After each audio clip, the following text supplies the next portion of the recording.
Биздин каналга катталып, видеого лайк басып, жаңылыктар менен өз убагында кабардар болуп туруңуздар.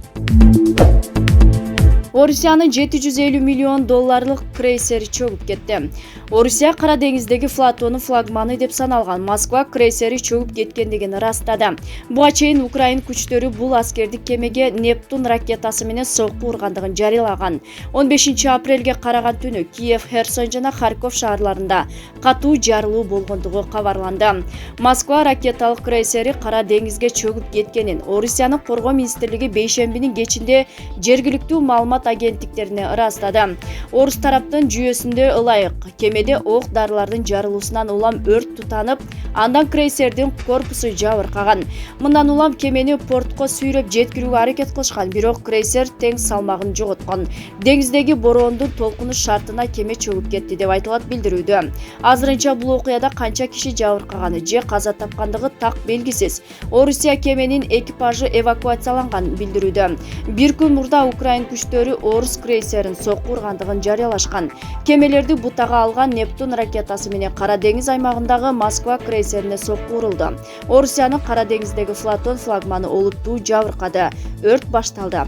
Башка бөлүктөр жардам берүүгө аракет кылды, бирок бороон жана ок дарылардын катуу жарылуусунан улам кеме ала салып чөгө баштады деп билдирген Украин түштүк командашысынын офицери Владислав Назаров. Булак Азаттык. Зеленский Мариупольдо Украин аскерлери өлтүрүлсө сүйлөшүүлөргө чекит коюларын айтты. Украина президенти Владимир Зеленский Мариупольдогу Украин аскерлери өлтүрүлсө Украина менен Орусия сүйлөшүүлөргө чекит коюларын билдирди. Анын айтымында ал жакта Украин аскерлери суусу дары-дармектери жок бурчоодо калды, бирок коргонуусун улантып жатышат. Зеленский эки өлкө тынчтык макулдашуусунда эки документ кабыл алса болорун айтты. Украин президентинин айтымында биринчиси Украинанын коопсуздугу, экинчиси Орусия менен болгон мамилесине байланыштуу. Ал Москва бир документ кабыл алууну каалап жаткандыгын кошумчалады. Орусиянын коргоо министрлиги Мариуполь шаарындагы аймагы чет элдик жалданма согушкерлер менен Украин аскерлеринин Азов батальонунан бошотулгандыгын билдирди. Мекеме Украин күчтөрү Азовсталь металлургия комбинатында курчоодо жана алар тирүү калышы үчүн багынып бериши керек экендигин маалымдады.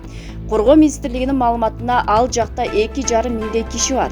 Бирок бул маалымат башка булактарда тастыктала элек. Украин Орус делегацияларынын 29 марттагы сүйлөшүүсү Стамбул шаарындагы Долмахабже сарайында өткөн. Орусиянын президенти Владимир Путиндин Донбасстагы калкты коргоо тууралуу билдирүүсүнөн кийин Орус аскерлери 24 февралда Украинага басып кирген. Ошондон бери Украинанын бардык аймактарында аткылоо жана бомбалоо уланууда. Украинадагы согуштан жакыр өлкөлөр жабыркайт. Украинадагы согуштан улам жаңы ирденип келаткан көптөгөн мамлекеттин экономикасына жабыркашы мүмкүн.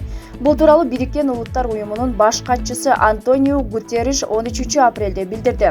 Буунун кризиске реакциясы жасоочу ыкчам тобу жарыяланган баяндамада Украинадагы согуш ансыз дагы коронавирус пандемиясына, климаттын өзгөрүүсүнөн, жабыркап жаткан жакыр мамлекеттерде энергетикалык жана каржы кризисин тереңдете тургандыгын белгилеген. 1,7 миллиард адам азык-түлүк, энергетикалык жана каржы системасындагы соккуларга дуушар болуп турат. Алардын күчтөн бир бөлүгү ансыз дагы жакыр жашайт деген Гутерриш Орусия менен Украинадан 36 мамлекет буудай ала тургандыгын билдирди.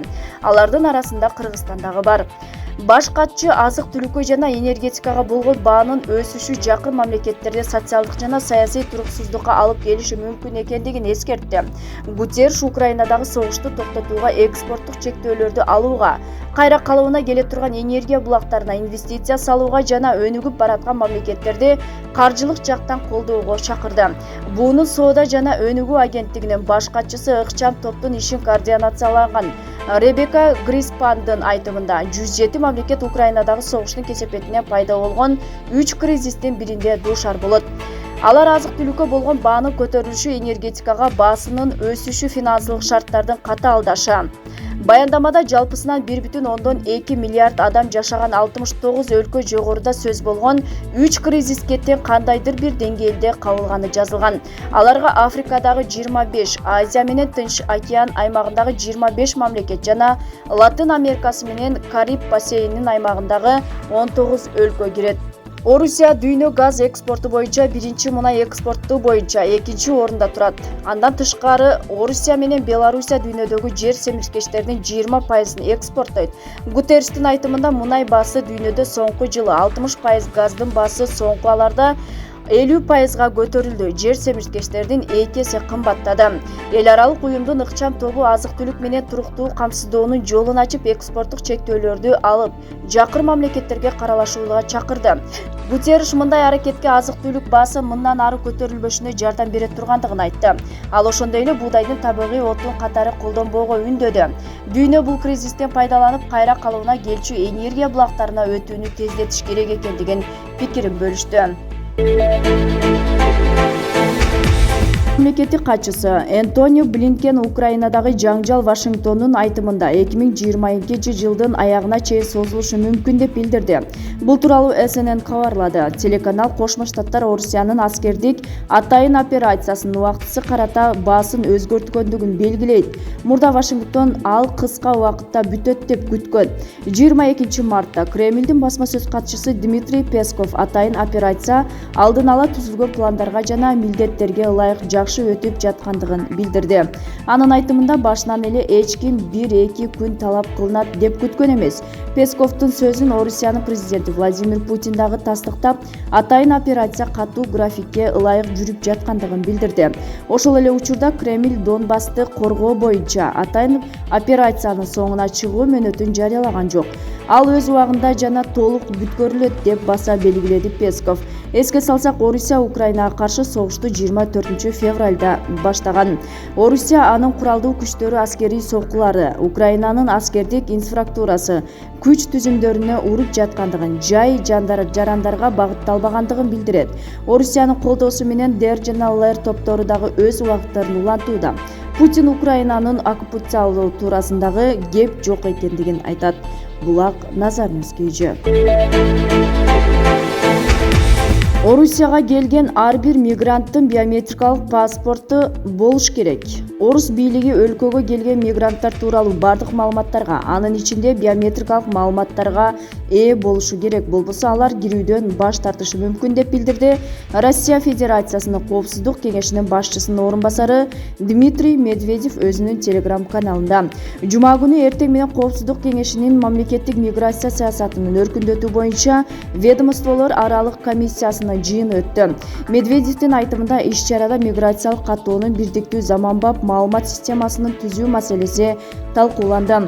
Биз өлкөбүзгө ким, канча убакытта жана кандай максатта киргенин так билишибиз керек. Мындан тышкары ар бир мигранттын бардык керектүү биометрикалык маалыматтары болсун. Болбосо өлкөгө кирүүгө тыюу салынат деп баса белгиледи Коопсуздук кеңешинин төрагасынын орун басары. 2020-жылдын январынан бери Россия Федерациясынын Коопсуздук кеңешинин төрагасынын орун басары болуп келген Медведев Россия Федерациясынын Коопсуздук кеңешинин жаңы инфекцияларын коргонуу улуттук системасын түзүү, миграциялык саясат жана коопсуздукту камсыздоо боюнча ведомстволор аралык комиссияларын жетектейт. Булак Назарыңызга.